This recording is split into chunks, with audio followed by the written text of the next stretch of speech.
आज सर्दै अध्यक्ष प्रचण्डद्वारा उद्घाटन भएको अभियान एउटा राजनैतिक कार्यक्रम मात्र होइन, सामाजिक कार्यक्रम पनि हो। 3 महिने अभियान तत्कालका लागि अल्पकालीन हो, तर अहिले हामी जुन जिम्मेवारी र भूमिका र शक्तिमा छौँ त्यसलाई मध्यनजर गरेर हेर्दा यो अभियान दीर्घकालीन र रणनीतिक महत्त्वको राजनीतिक कार्यक्रम हो, मिसन हो। यसलाई हामी कति सफल बनाउन सक्छौँ त्यसले हाम्रो पार्टी नेतृत्व, आम कार्यकर्ताको भविष्य सुनिश्चित गर्नेछ। त्यसैले यो अभियान हामी सबैको अग्निपरीक्षा हो। केन्द्रीय कमिटीको बैठकले नयाँ विश्वास र एकता पैदा गरेको छ। पार्टी संरचनाहरू चलायमान भएका छन्।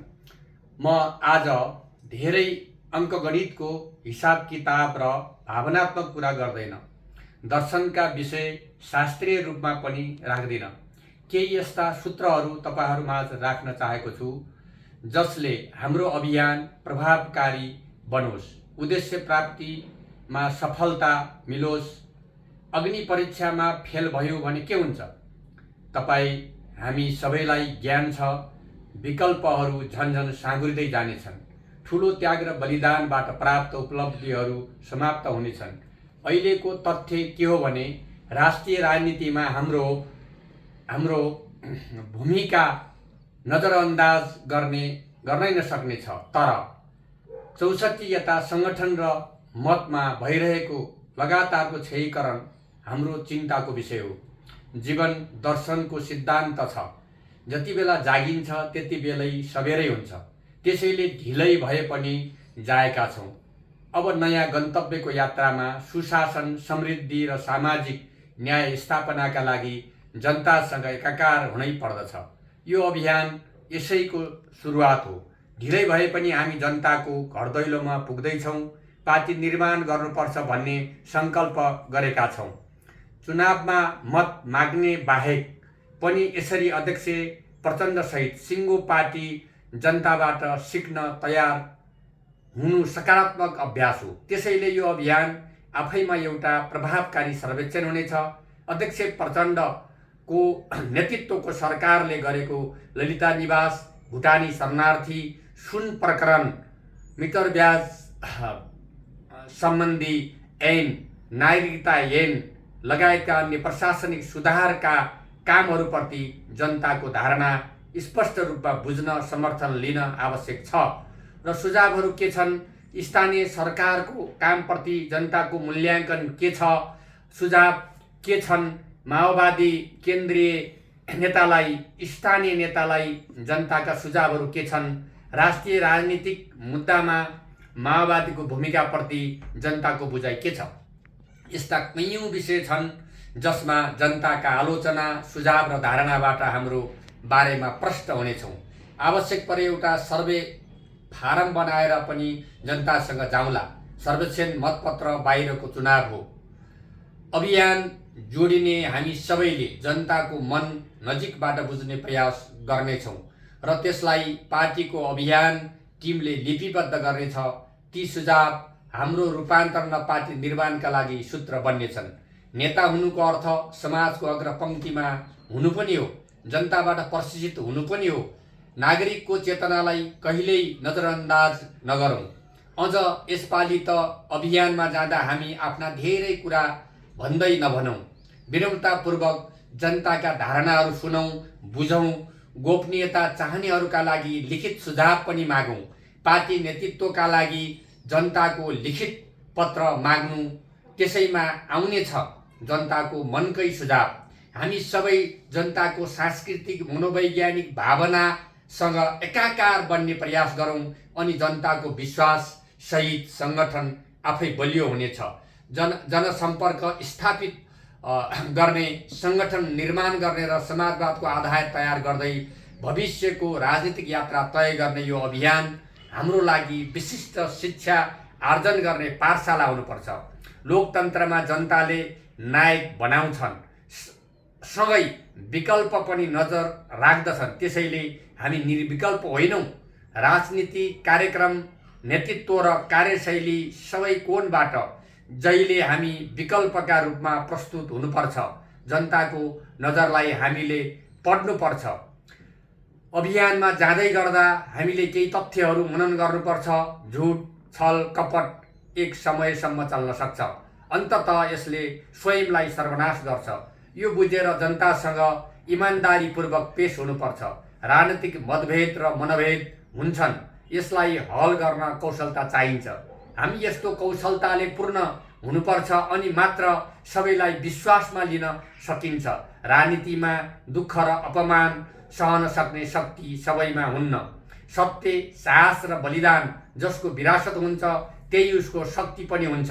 आजका दिनमा हाम्रो विरासत हामी माओवादी नेता कार्यकर्ताको शक्ति, लाखौंको बलिदान, घाइते, अपाङ्गता र जनताको योगदान, अध्यक्ष प्रचण्ड नेतृत्वको पहलकदमीबाट प्राप्त सङ्घीय लोकतान्त्रिक गणतन्त्र, जनअधिकारको समग्र उपलब्धि हाम्रो र जनता बीचको व्यावहारिक अभिव्यक्ति हो। त्यसको रक्षा र कार्यान्वयनको सफलता हामी हासिल गर्दै यही शक्तिका बलमा जनसम्पर्क स्थापित गर्नुपर्छ, सामाजिक सम्बन्ध निर्माण गर्नुपर्छ। जनसम्बन्ध निर्वाचन परिणाम आफ्नो पक्षमा पार्न पहिलो शर्त हो। विचार र सङ्गठनात्मक ढाँचाका आधारमा नभई भावनात्मक आधारमा जब पार्टी कार्यकर्ता तयार हुन्छन् त्यस्तो पार्टी विघटनको जोखिम हुन्छ। हामीले यस्तो गल्ती गर्नुहुन्न। वैचारिक रूपले हामीले छलफल बहस गर्नुपर्दछ। राजनीतिमै सबै सम्भावनाको व्यापार हुन्छ, त्यसैले यसको पनि गणित बुझ्ने कला चाहिन्छ। हिजो हामीले राष्ट्रियता, जनतन्त्र र जनजीविकाको नारा अगाडि सारेका थियौँ। आज संविधानमा प्राप्त जनअधिकार, राष्ट्रिय स्वाधीनता, अखण्डताप्रतिको सङ्कल्पको आधारमा टेकेर जनजीविकाको प्रश्नहरूको समाधान गर्नु छ।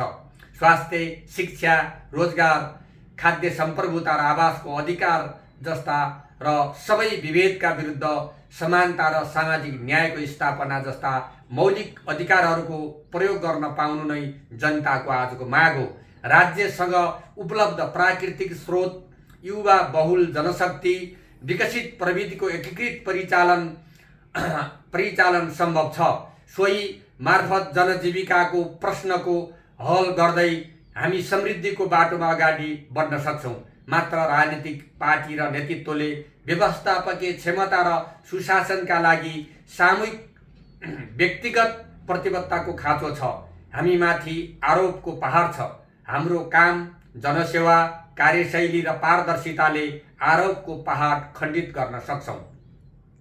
जनताका सामाजिक सत्ताहरूलाई मद्दत पुर्याउने र त्यसलाई अझ मजबुत बनाउने कुरामा हामी लाग्नुपर्छ र व्यवहारमा, समाजमा विद्यमान सबै खाले विभेदहरू चाहे त्यो महिलाका विरुद्ध होस्, चाहे त्यो अपाङ्गता भएका व्यक्तिको सन्दर्भमा होस्, चाहे त्यो जातीय विभेद होस् अथवा भाषिक, सामाजिक, सांस्कृतिक विभेद होस्, ती सबै विभेदहरू र भ्रष्टाचारी मनोवृत्ति का विरुद्ध हामी आम जनताको सचेतना वृद्धि गर्दै जनताको पहलमा सामाजिक सांस्कृतिक रूपान्तरको आन्दोलन सुरुवात गर्नै पर्दछ। अहिलेको जमानामा आधुनिक ग्याजेट जस्तै हामी अपडेट हुनुपर्छ। मोबाइल, कम्प्युटर जस्तै हामी अपडेट हुनुपर्छ। आफू हरेक क्षेत्रमा सक्षम हुनुपर्छ, नत्र अहिलेको नयाँ पुस्ताले हाम्रो सान्दर्भिकता महसुस गर्दैन। सामाजिक स्वीकार्यता बढाउन आवश्यक कला र कौशलता प्रदर्शन गर्नुपर्छ। सामाजिक सञ्जालको सही र व्यवस्थित प्रयोगले जनसम्पर्क स्थापित गर्न र तपाईले हामीले विचार र व्यवहारको तादात्म्यता जनताका माझमा राख्न मद्दत पुर्याउँछ। अभियानमा जाँदा यी विषयहरूमा पनि मनन गरौँ र यसमा पनि ध्यान दिउँ।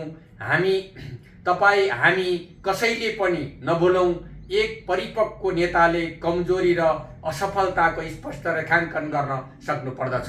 हामीहरू अभियान सकेर आउँदा हाम्रा सङ्गठनात्मक र कार्यशैलीगत कमजोरी र असफलताहरूको स्पष्ट रेखाङ्कन गर्दै त्यसको समाधान समेत लिएर आउनेछौँ।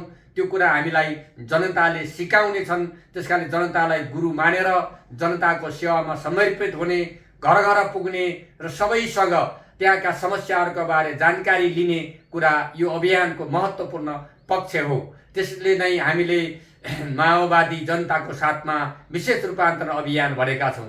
त्यसलाई आधारभूत रूपमा हामीले ती समस्याहरूलाई बुझेर तिनलाई आधारभूत रूपमा आत्मसात गर्यौँ भने त्यही नै हाम्रो सफलताको पहिलो सूत्र हुनेछ। म बागमती प्रदेशका समस्त कमरेडहरूलाई, साथीहरूलाई, आदरणीय व्यक्तित्वहरूलाई र सबै देशभरिका साथीहरूलाई यो अभियानमा सक्रियतापूर्वक आफ्नो सहभागिता जनाएर एउटा पाठशालामा आफ्नो अध्ययनलाई पुरा गर्न र सफलता हासिल गर्न हामी सफल हुनेछौँ भन्ने विश्वास व्यक्त गर्न चाहन्छु। धन्यवाद।